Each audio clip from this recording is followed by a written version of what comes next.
पाकिस्तान आज बहुत बड़े इकोनॉमिक क्राइसिस से गुजर रहा है। पाकिस्तान की आज ये हालत हो गई है कि वहाँ के लोग रोटी तक के लिए तरस रहे हैं। ये वीडियो देखिए आप। इस वीडियो में दिखाया गया है कि कैसे लोग आटे की बोरी तक के लिए लड़ रहे हैं। पाकिस्तान में 1 किलो आटे की कीमत लगभग 150 रुपए तक हो गई है। इन्फ्लेशन रेट दिन प्रतिदिन बढ़ते जा रहे हैं। जहाँ पहले इन्फ्लेशन रेट 4 to 6% रहता था, वहीं 2022 में इन्फ्लेशन रेट 25% के करीब हो गया है। पाकिस्तान के एक मंत्री अपने लोगों से कह रहे हैं कि लोग अपनी चाय की खपत कम से कम करें ताकि इंपोर्ट पर होने वाले डेट यानी कि कर्ज को कम किया जा सके।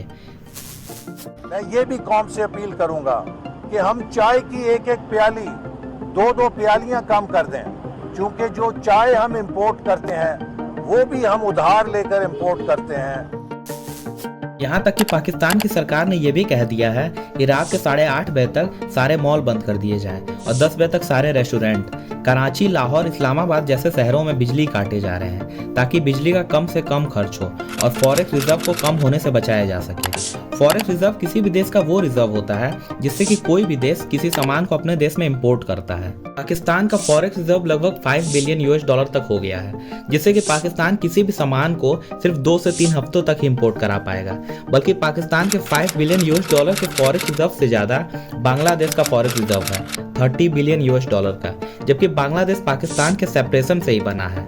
खैर, ये तो सारी बातें हो गई पाकिस्तान के वर्तमान इकोनॉमी की, लेकिन आपको जानकर हैरानी होगी कि 1960 से 1980 के समय पाकिस्तान काफ़ी अच्छा ग्रो कर रहा था इंडिया और चाइना के मुकाबले, चाहे वो मैन्युफैक्चरिंग सेक्टर में हो या फिर एग्रीकल्चर सेक्टर में।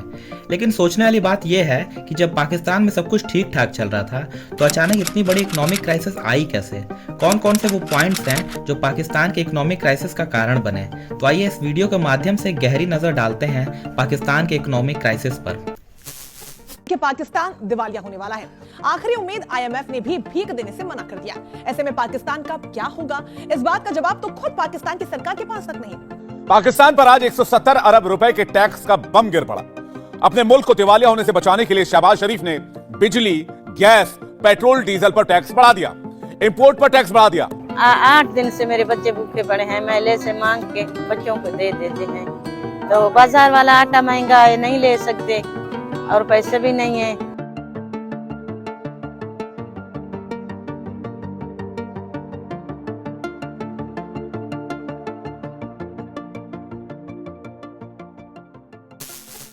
आज पाकिस्तान जिस इकोनॉमिक क्राइसिस से गुजर रहा है उसके मेनली 5 रीजंस हैं।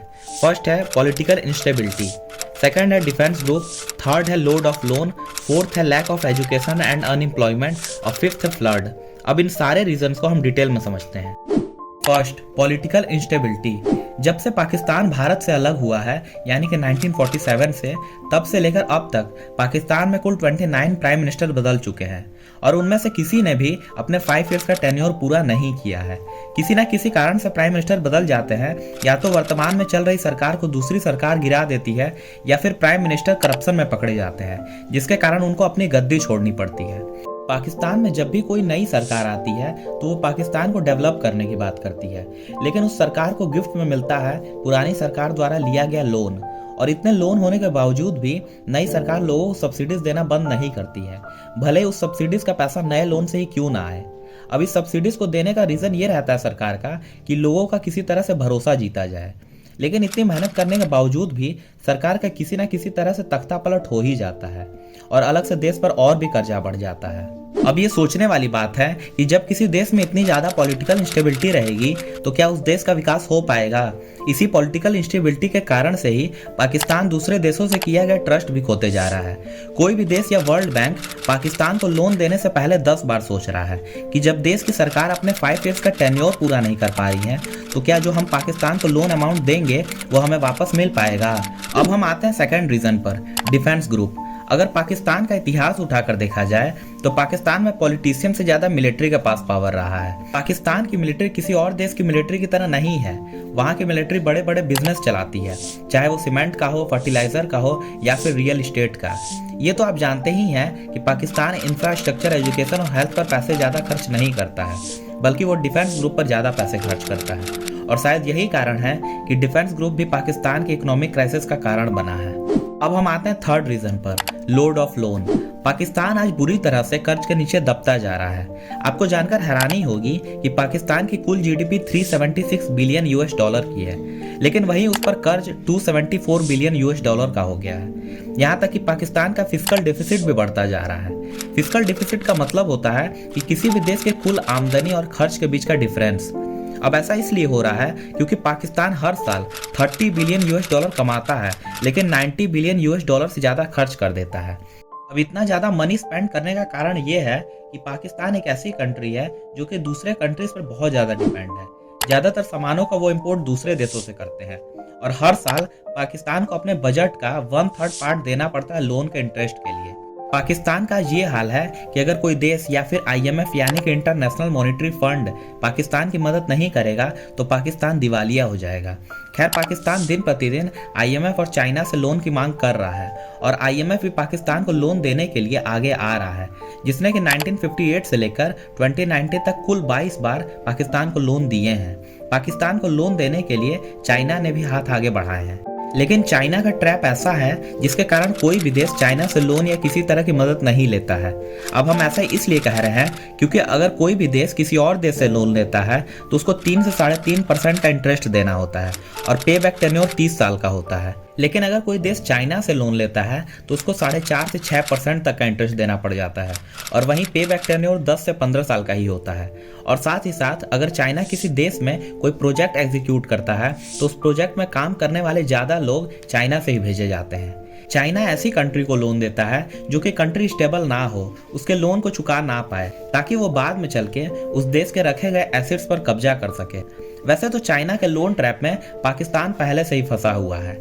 IMF के अकॉर्डिंग पाकिस्तान ने अभी तक जितने भी लोन लिए हैं उनमें से 30% लोन चाइना द्वारा दिए गए हैं। हाल ही में एक रिपोर्ट के मुताबिक पाकिस्तान को आने वाले 3 महीने के अंदर 8.3 बिलियन यूएस डॉलर का फॉरेन कर्ज देना है, जो कि पाकिस्तान के वर्तमान 5 बिलियन यूएस डॉलर के फॉरेन रिजर्व से भी ज्यादा है। इस समय पाकिस्तान के ऐसे हाल बने हैं कि अगर पाकिस्तान किसी देश से लोन लेता है तो डेट ट्रैप में फंसता चला जाएगा और अगर लोन नहीं लेगा तो पूरे देश में कंगाली आ जाएगी।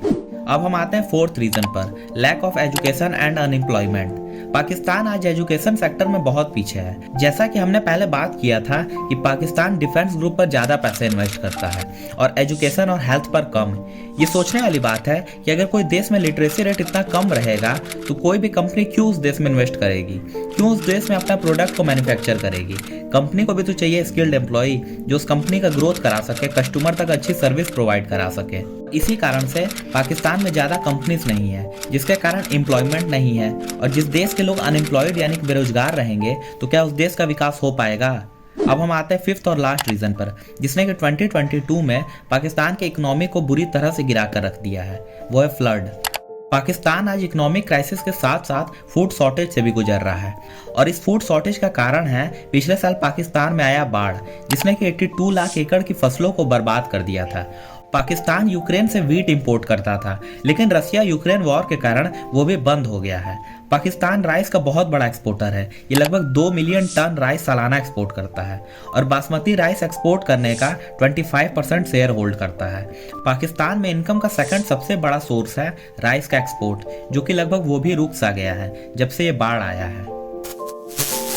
तो दोस्तों, ये थे 5 रीजंस जो कि पाकिस्तान के इकोनॉमिक क्राइसिस का कारण बने। अगर आपको इस वीडियो से पाकिस्तान के इकोनॉमिक क्राइसिस को समझने में आसानी हुई तो वीडियो को लाइक और शेयर कर दें और चैनल पर नए हैं तो चैनल को सब्सक्राइब करके हमारा सपोर्ट करें। और अगर आप जानना चाहते हैं इंडियन एजुकेशन सिस्टम की कमियों को और उसके सॉल्यूशंस को तो एंड स्क्रीन पर आ रही वीडियो को क्लिक करके पूरी वीडियो देख लें।